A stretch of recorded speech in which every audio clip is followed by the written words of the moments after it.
হিন্দু, মুসলিম, যৌন, খ্রিস্টান, হাঁড়ি, চুয়ার, চামার, বাগদি, ছুতর, মেথর, পৃথিবীতে যত জাতির মানুষ বসবাস করে, যত ধর্মের মানুষ বসবাস করে, কোনো ধর্মের ভিতরে মুশরিক বর্তমানে খুঁজে পাওয়া খুব মুশকিল। হিন্দু, এদের ভিতরে মুশরিক নেই। খ্রিস্টান, এদের ভিতরে মুশরিক নেই। ইহুদি, এদের ভিতরে মুশরিক নেই। হিন্দু বর্তমানে যারা, তাদের ব্যাপারে কোরআন মাজিদে শব্দ এসেছে সাবেঈ। সাবেঈ হচ্ছে তারা। কারা? সাবেঈ হচ্ছে তারা যারা এক আল্লাহকে আল্লাহ বলে মানে, তারপরেও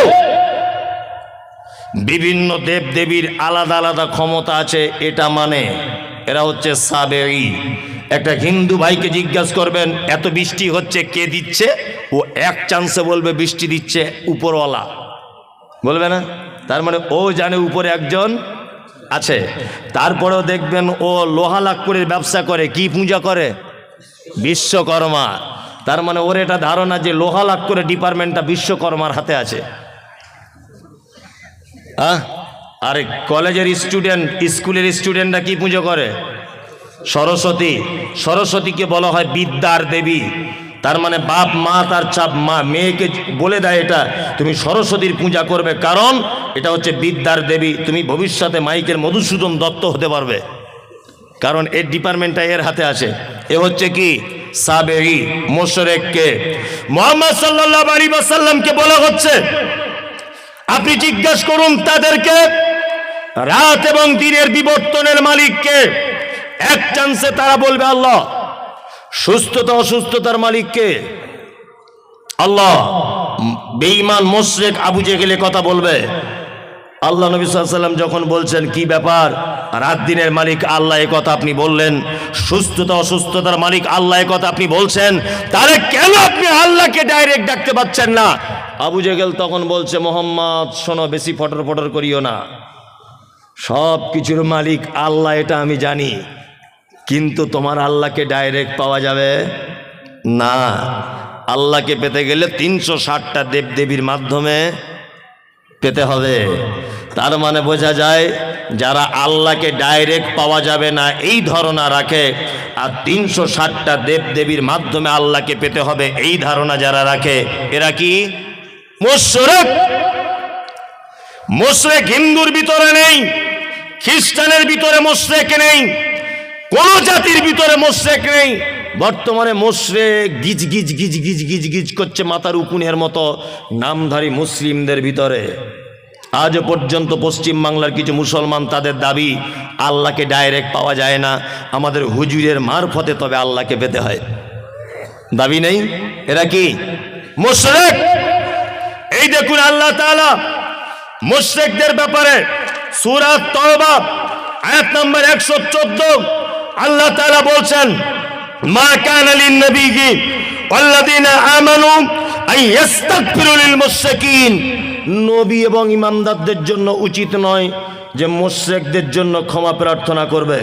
আমি মুমতাজুল ইসলাম বলছি, যারা মাজার পুজো করে, যারা পীর পুজো করে, ওদের জানাজা তো দূরের কথা, ওদের জন্য দোয়া পর্যন্ত করা যাবে না, কারণ ওরা মুশরিক। অবশ্যই ওরা মুশরিক, ওরা মুসলিম নয়। আল্লাহ তাআলা বলছেন ওয়ালাউ কানু উলি কুরবা, যদিও তারা তোমার নিকট আত্মীয় হয় তবুও তাদের জন্য ক্ষমা প্রার্থনা করা যাবে না। আমাদের বেটা বেটিদের বিয়ে শাদী দেওয়া হচ্ছে না? হচ্ছে তো। বেটির বিয়ে ঘটক ছেলে দেখেছে, ঘটক সাহেব এসে বলছে ছেলে খুব ভালো, বলছে কি করে? বলছে স্কুল মাস্টার। মেয়ের বাপ তখন বলছে আলহামদুলিল্লাহ, আমি তো এরকম ছেলেই চাইছিলাম। তা আর একজন এসে তখন বলছে যে ঘটক সাহেব আবদুল্লাহ ভাই, তুমি বেটিটা যেখানে বিয়ে দিচ্ছ ওরা মাজার পূজারি গো, পীর পূজারি। তখন বলছে তোমাদের যত সব পীর ফাই এইসব, ছেলে চাকরি করে সেটা আগে দেখো, তাই না? চাকরি করে সেটাকে দেখো। আল্লাহর ভাষা ওয়ালাউ কানু উলি কুরবা, মুশরিক, মাজার পূজারি, ঠাকুর পূজারি, এরা যদি তোমার নিকট আত্মীয় হয় তবুও তাদের সঙ্গে কোনো সম্পর্ক রাখা যাবে না। খুব সাবধানে থাকবেন। চলুন, এতক্ষণ পর্যন্ত খারাপ লোকেদের পরিচয় করিয়ে দিলাম, এবার এবার আপনাদেরকে পরিচয় করিয়ে দিব ভালো মানুষের সঙ্গে, তার নাম মোমেন। যারা বসে আছেন মোমেন হতে চান সবাই সবাই ইনশাল্লাহ ইনশাল্লাহ। 12টা বেজে গেছে তো মানুষের আর বসে থাকতে চাইবে না, তবুও মানুষ থাকবে আলহামদুলিল্লাহ। চালাবো নাকি? হ্যাঁ চালায়, চলুন, কোনো সমস্যা নেই। আমার টাইম দেয় 1টা পর্যন্ত, এর পরেও আর একটা বক্তা। যারা উঠবেন হিসাব করে উঠবেন। চলুন এবার মোমেনের পরিচয় দিই। মোমেনকে হ্যাঁ ঠিক বলে দিয়েছে, আমি তখনই করব। মোমেনের কথা বলে দিই। এক, আল্লাহ বলেন ইন্নামাল মুমিনুনা আল্লাযীনা ইযা যুকিরাল্লাহু ওয়াজিলাত কুলুবুহুম ওয়া ইযা তুলিয়াত আলাইহিম আয়াতুহু যাদাতুহুম ঈমানা ওয়া আলা রাব্বিহিম ইয়াতাওয়াক্কালুন। আল্লাহ মোমেনের পরিচয় দিচ্ছেন। মোমেনকে আল্লাহ বলছেন মোমেন তারা যারা পাপ করে, অন্যায় করে, খারাপির মধ্যে লিপ্ত থাকে, তারপরেও যখন তারা আল্লাহর ভয় তাদের অন্তরের ভিতরে চলে আসে, তারা তখন ভয়ে থর করে কাঁপে। 2, আল্লাহ বলে মোমেনের দ্বিতীয় গুণ আয়াতুহুম যাদাতুহুম ঈমানা ওয়া আলা রাব্বিহিম ইয়াতাওয়াক্কালুন। দ্বিতীয় নম্বরের মোমেন হলো তারা, আল্লাহ বলে যাদের সামনে কোরআনের আয়াত তেলাওয়াত করা হলো, তাদের ঈমান, কোরআনের আয়াত শুনলে যেন ঈমান বেড়ে যাবে। আয়াত শুনলে ঈমান কি হবে? বেড়ে যাবে। এটা মোমেনের ক নম্বর গুণ? দ্বিতীয় গুণ। এখানে একটা মজাদার কথা বলে রাখছি, আপনার চোখে পানি চলে আসবে শুনলে। আচ্ছা, এখানে হাজি সাহেব কেউ আছেন? কে হাজি সাহেব? কেউ নেই? তাহলে এমনি সৌদি আরবে গেছেন, মক্কা টক্কায় ঘুরতে, এরকম লোক আছে অনেকজন, হয়তো আলহামদুলিল্লাহ অনেকজন আছেন, আলহামদুলিল্লাহ অনেকজন আছেন, মক্কায় ঘুরতে গেছেন। আমি এই 2.5 মাস 3 মাস আগে গিয়েছিলাম আলহামদুলিল্লাহ। তা আমি গিয়েছিলাম, তো আমার সঙ্গে প্রায় 40 জন মতো মানুষ গিয়েছিল। উত্তর দিনাজপুরের একজন চাচা গিয়েছিলেন, নিরক্ষর লোক, লেখাপড়া টেখাপড়া জানে না, কিছু বাংলাও জানে না, আরবি উর্দু হিন্দি কিচ্ছু বুঝে না, চাষি লোক। তা আমি যখন কাবাতে যখন তওয়াফ করছিলাম, চাচা আমার জামার কলারটা এইভাবে টেনে ধরে রাখছিল। তাই বারবার বলছি, চাচা তুমি আমার জামার কলার কেন ধরছো? হে বলছি, এত লোক যদি হারিয়ে যায়, আমার 3 বিঘা জমি ধান চাষ করা আছে, কি হবে তাহলে? শুধু এই টেনশন। আমি বলছি তুমি মরিবে কি বাঁচবে এটা দেখো, ও 3 বিঘা জমি ধান লাগানো আছে, ওই টেনশন ওর মক্কাতে ঘুম হয় না। কি ভাবলাম বুঝলেন? আল্লাম তাহলে তুমি ধান যখন লাগানো আছে, তুমি এলে কি করতে? হে যাই হোক, ভীতু লোক। তা কাবার প্রথম ইমাম আব্দুর রহমান আস-সুদাইস বেশিরভাগ মাগরিবে আর এশাতে বা এশাতে ফজরে তিনি নামাজ পড়াতেন। আল্লাহু আকবার। উনি যখন কোরআন তেলাওয়াত করতেন, Ethiopia, Tanzania, German, Japan, France, Kuwait, পৃথিবীর যে ভাষাভাষী মানুষ হোক না কেন, চোখ দিয়ে পানি পড়তে লাগতো। আব্দুর রহমান আস-সুদাইস জাহান্নামের আয়াতগুলো যখন আসতো, তখন বাচ্চা ছেলের মতো 20 second 25 second how how how how করে কাঁদতেন। জাহান্নামের আয়াতগুলো যখন আসতো, ফজরের নামাজ পড়ছি, রাত 10টার সময় তওয়াফ শুরু করতাম। দিনের বেলা ভিড় হতো বলে আমরা যেতে পারতাম না। রাত 10টা থেকে ফজর পর্যন্ত তওয়াফ করতাম কাবাতে, আল্লাহ করিয়েছে। যাই হোক, তা তওয়াফ করতে করতে ফজরের যখন আজান হয়, ওই সঙ্গে সঙ্গে সব লোক ঘুরে কাতারে দাঁড়িয়ে যায়। ঠিক বলছি তো? কাতারে দাঁড়িয়ে যায়। আমি দাঁড়িয়ে আছি, আমার পাশে ওই যে উত্তর দিনাজপুরের চাচা দাঁড়িয়ে আছে। নামাজ শুরু হয়েছে, আল্লাহু আকবার। সবাই হাত বেঁধে দাঁড়িয়ে গেল।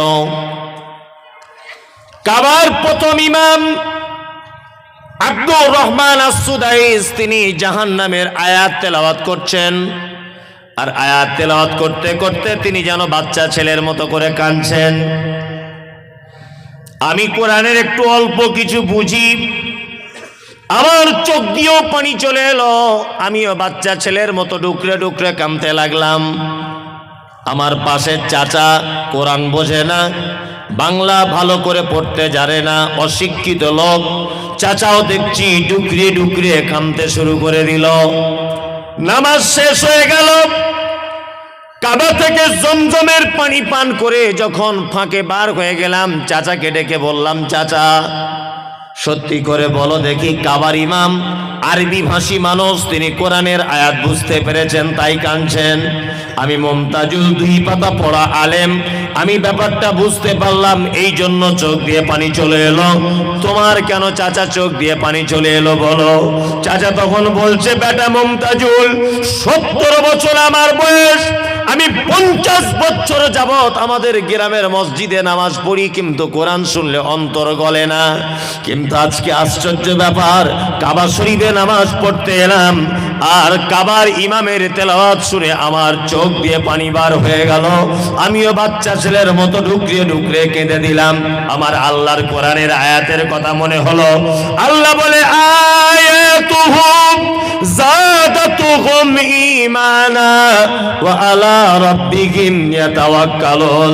মুমিন হলো তারা, তাদের সামনে যখন কোরআনের আয়াত তেলাওয়াত করা হয় তাদের ঈমান তখন বেড়ে যায়।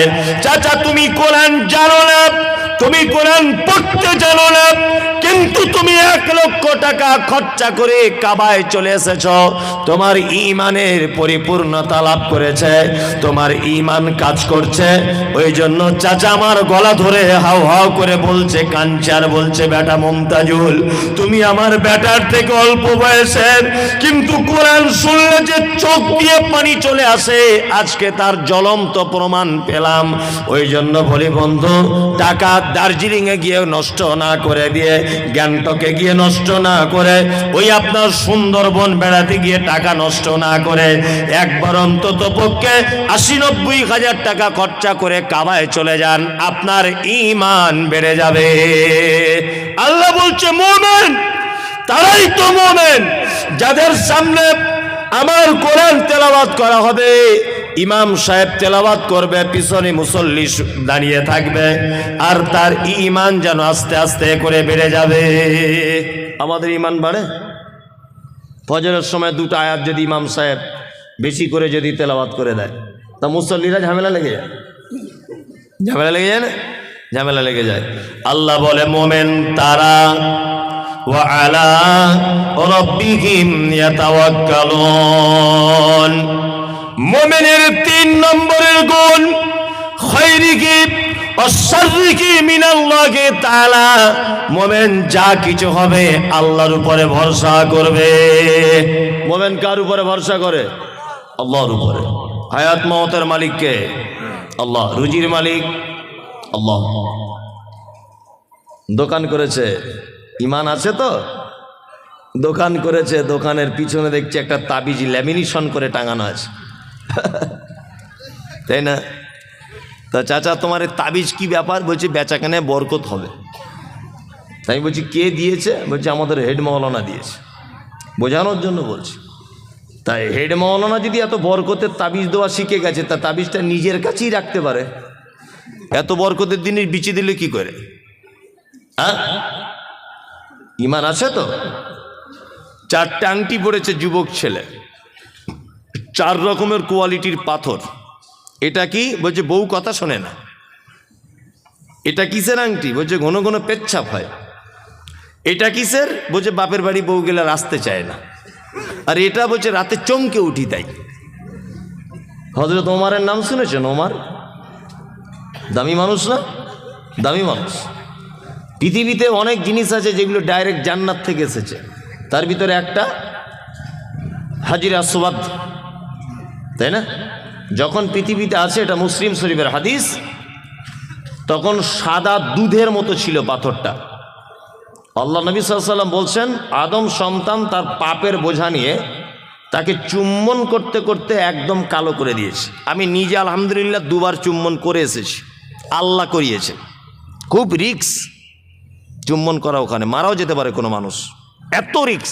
মানে আপনি হাঁড়ির মুখের মতো, তখন যখন মুখ ঢোকাবেন পিছন দিক দিয়ে 1500 মানুষ আপনাকে চাপছে। এই 1500 মানুষ বা 500 মানুষ 1000 মানুষকে সামলে তবে চুমুটা খেতে হবে। ওই জন্য আমি বলি আমাদের বাঙালিদের একটা বদ অভ্যাস, বুড়ো না হলে হজে যায় না। হজে বুড়ো বয়সে গেলে 10 পয়সাও দাম নাই, এমনি টাকা খরচাই হবে, ওর কিছুই করতে পারে না। ও না তওয়াফ করতে পারবে, চুমু খাওয়া তো দূরের কথা, না পাথর মারতে পারবে, ফ্যাল ফ্যাল করে তাকিয়ে থাকতে হবে। 5 লাখ টাকার জলে চলে গেল। যেতেই যদি হয় 35, 37, 38 বছরে যান, যেন দুজনকে যেন রুখে দেওয়া যায়। দক্ষিণ আফ্রিকার মেয়ে ছেলেগুলো তাদের যা বডি আর যা ধাক্কা মারছে, তারা আমার মতো 4টে পুরুষকে ফুটবলের মতো ছুঁড়ে ফেলে দিবে, এত ক্ষমতা তাদের গায়ে। আর এই লম্বা লম্বা মেয়েগুলো সব সুদানিরা, কালো কুচকুচ কুচকুচ করছে সুদানিরা, এই লম্বা লম্বা, তাদের চেহারা কি আমাদের বাঙালি 2-4 জন পুরুষ মানুষকে মেরে ফেলবে ঘুষি মেরে, এত ক্ষমতা তাদের গায়ে। আর এ বুড়ো বয়সে লাঠি নিয়ে হজ করতে যাচ্ছে, তুমি চান্স পাবে? এক গুঁতো মেরে তোমাকে ফেলে দিবে 4 হাত দূরে। ওই জন্য হজে যদি যেতে চান একটু ইয়ং বয়সে যাবেন। কি বললাম বুঝলেন? হাজির আসওয়াদ হযরত ওমর ফারুক রাদিয়াল্লাহু তাআলা আনহু মক্কায় চারিদিকে তওয়াফ করছেন। হাজির আসওয়াদ যেখানে আছে ওই জায়গাটা হাজির আসওয়াদের দিকে আঙুল বাড়িয়ে দিয়ে বলছেন, হাজির আসওয়াদ তুমি একটা পাথর, তুমি মানুষের কোনো উপকার করতে পারো না। আমি কোশ্চেন কালেও তোমাকে চুম্বন করতাম না, শুধু তোমাকে চুম্বন করব বা করছি এই কারণে মুহাম্মদ সাল্লাল্লাহু আলাইহি ওয়াসাল্লাম চুম্বন করেছিলেন। তাই হাজির আসওয়াদ জান্নাতের পাথর, মানুষের কোনো উপকার ক্ষতি করতে পারে না। আর এ 4 রকমের আংটি পরে আছে, আংটি পরে বলছে 4 রকমের কাজ হবে। কি বললাম বুঝতে পারছেন? 4 রকমের। কলকাতা একটা অ্যাড্রেস দিচ্ছি, ওখানে চলে যাবেন। নাখোদা মসজিদ নাম শুনেছেন? চিতপুরে নাখোদা মসজিদের মেন গেটে ঢোকার সময় দেখবেন ওই পাথর বিক্রি হয়, বস্তাতে রাখা আছে, আর কুকুরে পেচ্ছাপ করছে। 40 টাকা 50 টাকা কেজি, 40-50 টাকা কেজি দরে পাথর কিনে আনছে, এনে বহরমপুরে ওই বাটিতে বাটিতে সাজিয়ে আম গাছের শিকড়, কলা গাছের শিকড়, জাম গাছের শিকড় পাশাপাশি রেখে ভাঙা মাইক নিয়ে বিক্রি করছে। আর বলছে আফ্রিকা কঙ্কো জঙ্গল সে লেকে আয়ে হ্যায় জড়িবুটি। তোমার বইয়ের ছেলে হয় না, পাথর নিয়ে যাও, ছেলে হবে। MBBS ডাক্তার ওর বইয়ের ছেলে করতে পারলো না, আর কুকুরে পেচ্ছাপ করে পাথর ওর বইয়ের ছেলে করে দিবে। তারা 2024 সালে এত বোকা লোক বাস করে, হ্যাঁ? আর পাথর পড়ে আছে কে না? স্কুলের হেডমাস্টার। মনে মনে ভাবি যে আল্লাহ গরুর পেটে কেন সব গোবর দিলে, হেডমাস্টারের মাথাতেও কিছু দিতে পারতে হালকা। ওর মাথায় মগজ আছে? বিচারপতি বিচার করে কোর্ট থেকে বার হয়ে জড়িবুটি কিনেছে ওর বইয়ের ছেলে হবে বলে। কত বড় গাধাও! ওর কপালে কিছু জোটেনি বলে ভাঙা মাইকের ফোন নিয়ে বসে আছে, ফুটপাতে তাবিজ কবজ বিক্রি করছে, চালাকি চিটিংবাজ। কি বললাম বুঝলেন? কাজী নজরুলের ভাষা কি?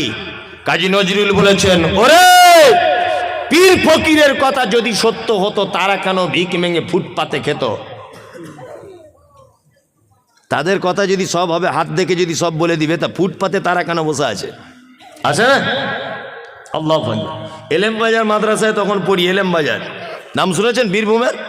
তখন এলেম বাজার মাদ্রাসায় পড়ি আমি, মাদ্রাসা পড়াশুনো করছি। তা বাড়ি আসছি, একা একা বাড়ি আসা নতুন শিখেছি। তা বোলপুর থেকে ট্রেন ধরে আমি আসছি শিয়ালদা। তা শিয়ালদা স্টেশনে নেবি, প্ল্যাটফর্ম থেকে বার হয়েছি, দেখছি একটা লোক খাঁচার ভিতরে টিয়া পাখি নিয়ে বসে আছে। তা আমার ছোটবেলা থেকে জানকারির ব্যাপারে খুব ইচ্ছা, গিয়ে বলছি, চাচা তোমার টিয়া পাখিতে কি আছে হে? বলছে টিয়া পাখি হাত দেখে বলে দিবে তুমি কার সাথে কি করছো না করছো, সব মনের কথা। বলছি তাহলে হলে হতেও পারে। ক টাকা নিবে? বলছে 3 টাকা। আজ থেকে 20-25 বছর আগে বলছি, তখনকার 3 টাকা মানে সাংঘাতিক ব্যাপার। তা আমি তখন সেরেক বেদাত এটা বুঝতাম না, মাদ্রাসার ছাত্র, তখন তো খুব বদমায়েশ। আমি তাহলে একবার আমারটা হাত দেখে বলে দাও তো কি করছে একবার। তখন তো ফোন টোন ছিল না, তখন এত বড় চিটিংবাজ হাতটা দেখে বলছে, তো সাংঘাতিক ব্যাপার। আমি যে কী ব্যাপার? বলছে তুমি যাকে ভালোবাসো সে তো প্রায় চলে আসার টাইম হয়ে গেছে। আমি বলছি শালা ওইটাই তো আমি চাইছি, যাকে ভালোবাসি সে আমার বাড়ি আসুক, আর মাদ্রাসায় পড়বো না, বেশ মজা করে থাকবো দুজনে মিলে, মনে মনে ভাবছি আর কি। তাই বলছি তাহলে বাবা কি করা যাবে, কি করা যাবে? বলছে এমন একটা তাবিজ দিয়ে দেবো 10 টাকা দাম, এমন করে দিব না এক জানলা ভেঙে চলে আসবে তোমার বাড়ি, কেউ আটকে রাখতে পারবে না। মনে মনে ভাবছি তো ওইটাই তো আমার দরকার, ওকে পেয়ে গেলেই তো আমার পড়াশোনা সব শেষ, সংসারে লেগে যাব। তখন অত বুঝি না তো ভালো মন্দ, তো 10 টাকা দিয়ে সত্যি কথা বলতে মাল নিয়েছি। এবারে আগে সে সুইচওয়ালা ফোন ছিল, তখন তো ফোন টোন ছিল না, সে টাটার এরকম বাক্স ফোন ছিল আগেকার দিনে, তাই না? আর ওই ফোন থেকে মাঝে সাঝে ওকে ফোন টোন করা হতো আর কি। আগে তবু রিং হচ্ছিল, এখন মোটি রিংও হয় না, সুইচ অফ। তা মাথা খুব খারাপ যে আগে তবু তাবিজের আগে তবু ফোন টোন হচ্ছিল না, আলাদা ব্যাপার, এখন তো ফোনের রিংও বাজছে না। তাই আমি মনে মনে খুব মনটা খারাপ যে আসছে না, শুধু অপেক্ষা, বাড়িতে ভাত টাত খাচ্ছি না, আমার মা বলছে ভাত খেলে না, খাবো না, আমি তো অপেক্ষা করছি ও কখন আসবে আর কি, কিন্তু আসছে না। মাদ্রাসায় ফের যখন ফিরে যাচ্ছি আর কি, যে ওকে ধরবো, আর মাদ্রাসায় পড়া ছেলে ও তো জানে না, কঠিন খাতারনাক। আরও যারা মাদ্রাসায় অর্ধেক পরে ছেড়ে দিয়েছে, এরা এই রাস্তা দিয়ে চললে ইবলিশ শয়তান 13 কিলোমিটার দূর দিয়ে যায়। যে হাফ মাদ্রাসায় পড়ে ছেড়ে দিয়েছে, ও যদি এই রাস্তা দিয়ে হাঁটে পুলিন্দার, তো ইবলিশ শয়তান 13-14 কিলোমিটার দূরে চলে যাবে, যে ওরে বাবা সাংঘাতিক, আমার থেকে বড় আসছে, ও ধারে পাশে যাওয়া যাবে না। আর মাদ্রাসার ছেলেরা বদমাশ হওয়ার কারণ আছে, সব খারাপ মালগুলোতে এক জায়গায় থাকে, আর ভালো মাল সব আলামিন মিশনে পড়ছে, বুঝলেন না? বাড়িতে টিকতে পারছে না, কলা চুরি, এর পুকুরের মাছ চুরি সহ্য করতে পারছে না, চল মাদ্রাসায় পুলিন্দায় দিয়ায়, হেড মৌলবি তুই এখন বোঝ যা পারবি কর, ঘটনা তাই না? তাই আমি তো ভুক্তভোগী, আমি তো মাদ্রাসা চালাচ্ছি, আমি জানি কি বলবো আপনাকে। তা যাই হোক, তা যাবার সময় তো লোকটাকে বলছি, চাচা কাকা সে ওই দিন তাবিজ দিলে কই এলো না তো। চিটিংবাজদের কি হয় দেখুন, আবার বলছে দেখি হাতটা দেখি, তা হাতটা দেখে এরকম করে বলছে এ তো কঠিন ব্যাপার। যে কী ব্যাপার, ঘটনা কি? বলছে এই যে দাগটা বেঁকে গেছে না এইদিকে, আমি হ্যাঁ বেঁকে গেছে, তো কী হলো? বলছে আগের দিন তো বেঁকা ছিল না, আজকে বেঁকে গেল কি করে? বলছে আমি যা এখানে দেখতে পাচ্ছি হাত দেখে, আগের দিনে তোমায় তাবিজ দিয়ে আমি ওকে বার করতে চাইলাম, ওর মা দেখতে পাচ্ছি কোথাও আবার 150 টাকার তাবিজ দিয়ে আটকে রাখার তাবিজ করেছে। এ সালা দুটো তাবিজে মারামারি লেগে গেছে, যার দাম বেশি তার কাজ বেশি। ওই জন্য তুমি যদি 250 টাকার তাবিজ কেনো, তাহলে এবার আসার চান্স আছে। তখন আমি ভাবছি পাক্কা চিটিং মাছ, মাদ্রাসায় পড়া ছেলে। আমি ওকে বলছি তাহলে আমার কাছে তো 250 টাকা নেই, তা যে 10-20 টাকা আমার আব্বা দিয়েছে মাদ্রাসায় যাওয়ার জন্য, এক কাজ করি লটারির টিকিট কাটি, 50,000 টাকা ফার্স্ট প্রাইজ কোন নাম্বারে পড়বে একটু দেখে বলে দেন, ওইটা কাটবো। বলছি ওইটা বলা যাবে না, যে ওই চিটিং মাছ, আমি কার সাথে লাইন মারছি তুমি বলে দিতে পারছো, আমার বউ আসবে কিনা তুমি বলে দিতে পারছো, কার বউ কার সঙ্গে আছে এটা বলে দিতে পারছো, কে কার সাথে প্রেম করে আঙুল দেখে বলে দিতে পারছো, আর চিটিং মাছ কোন নাম্বারে ফার্স্ট প্রাইজ এটা বলতে পারো না? হ্যাঁ, তার মানে এই যে কাজী নজরুলের কথা ঠিক, পীর ফকিরের কথা যদি সত্য হতো, ফুটপাতে তারা কেন ভিক মেঙে খেত? হ্যাঁ, লটারির টিকিট বিক্রি করছে আর বলছে এইটা পড়ে যাওয়ার চান্স আছে। তাই আমি বলছি হারাম করে পড়ে যাওয়ার চান্স আছে, 1 কোটি টাকা ফার্স্ট প্রাইজ, তুই ওটা বাড়িতে রেখে দে, তুই কেন বিক্রি করছিস? তুই বাড়িতে রাখ। আল্লাহ বলেন ইয়াতাওয়াক্কালুন, মুমিন তারা সর্ব ব্যাপারে ভরসা রাখবে কার উপরে? আল্লাহর উপরে। খাওয়া হোক না হোক, বন্যা হয়ে যাক, খরা হোক, বিপদে পড়ুক, সুস্থ থাকুক, অসুস্থ হয়ে থাকুক, এক কথায় বোঝা যায় যাবতীয় ব্যাপারে মুমিন কার উপরে ভরসা করবে? আল্লাহর উপরে। আল্লাহ তারপরে বলেন আল্লাযীনা ইউকিমুনাস সালাত, আর মুমিন তারা যারা সালাত আদায় করবে, নামাজ পড়বে। 5 ওয়াক্ত নামাজ পড়েন তো? পড়ছেন? কারা কারা পড়ছেন দেখি, তাহলে চোর ধরা পড়বে। কারা কারা পড়ছেন সবাই হাত তুলুন, তাহলে চোর সব ধরা পড়ে যাবে। নামাজ পড়ুন, নামাজ পড়ুন। কি বললাম বুঝলেন? নামাজটা পড়ুন। জি চলুন। আল্লাহ তারপরে বলেন আল্লাযীনা ইউকিমুনাস সালাতা ওয়া মিম্মা রাযাকনাহুম ইউনফিকুন। মুমিনের 5 নম্বরের গুণ, ওরাই হলো মুমিন যাদেরকে আমি আল্লাহ রুজি দিয়েছি, সেই রুজি থেকে তারা মাদ্রাসা মসজিদ মুক্ত অসহায় গরিব দুস্থ মানুষদের মাঝখানে দান করে দেয়। কি বললাম বুঝলেন? মোমেনের 5 নম্বরে গুণ কি? মোমেন দান করে। এখানে একটা কথা বলে দিই, একটা বাংলায় প্রবাদ আছে, ভ্যাক না করলে ভিক মেলে না, আছে না? আমার আদায়কারী বক্তব্য রেখেছে, কমিটি আমাকে আবার এখানে বসে বসে বলছে একটু বলুন, আর আমাকে মাদ্রাসায় পড়িয়ে দিয়ে এসেছে 1.5 ঘন্টা বক্তব্য, আর লাস্টে একটু দেখবেন। মাদ্রাসাটা এইভাবেই চলে। তাই আপনারা উঠে যাচ্ছেন কেন? আমি তো এখনও বক্তব্য রাখবো, কেউ পালাবেন না। আমি জানি আদায়ের কথা বললে মোটামুটি ওর অ্যালার্জি শুরু হয়ে যায় আর কি। তারপরেও বলছি অ্যালার্জি করিয়ে লাভ নেই। আমি চমৎকার একটা হাদিস এখন শোনাবো সহিহ বুখারী থেকে। যারা বসে আছেন এইদিকে ফিরুন। আচ্ছা, নবীকে কেউ চোখে দেখেছেন? কিয়ামতের দিনে যেন একটু নবীর সাথে দেখা হয়, এই আশা কার কার আছে? তুলুন। এই যে ভ্যাক না করলে ভিক মেলে না। এই গ্রামের একটা ছেলে এই গ্রামে ভিক্ষা করে, পুলিন্দা গ্রামে। তার প্রতিদিন 1.5 কেজি 2 কেজি করে চাল হয়। আর সারগাছির একটা মেয়ে ভিক্ষা করতে আসে এই গ্রামে, তার প্রতিদিন চাল হয় 15-20 কেজি। গ্রামের ছেলেটা মনে মনে ভাবছে, আমি পুলিন্দার বেটা, আমার ভিক দেয় না কেউ, 1.5 কেজি 2 কেজি হয়। আর ও সারগাছি থেকে আসে টোটো গাড়ি করে, ওর 20 কেজি এটা হয় কি করে? নিশ্চয়ই ভিক করার কোনো ক্যাপাসিটি আছে, দেখবো কেমন করে ভিক চায়। সারগাছি থেকে মেয়েটা এলো টোটো গাড়ি করে পুলিন্দা গ্রামে দুপুর 12টার সময়। মাস্টার আব্দুল্লাহর দরজার সামনে দাঁড়িয়ে মেয়েটা বলছে, আমি নবীর বেটি ফাতেমা, বাড়ি আমার মদিনা, ভিক নাকি দিলে তোরা জান্নাত পাবি না। ছেলেটা তখন বলছে, ওরে চিটিংবাজ, নবীর বেটি বলছি রে। মেয়েদের মন খুব নরম, নরম না? ওরা দেখবেন ডিম পাড়া মুরগি মরে গেলেও যেমন কাঁদে, ওর বাপ মরে গেলেও তেমন কাঁদে। ওদের মন এত নরম, তাই না? তা আব্দুল্লাহর বউ বলছে, ওরে দুপুরবেলাতে এখন নবীর বেটি বলে কে কথা বলছে? হলে হতেও পারে, হয়তো রূপ সেজে এসেছে। মেয়েদের মন তো এরকম হয় না?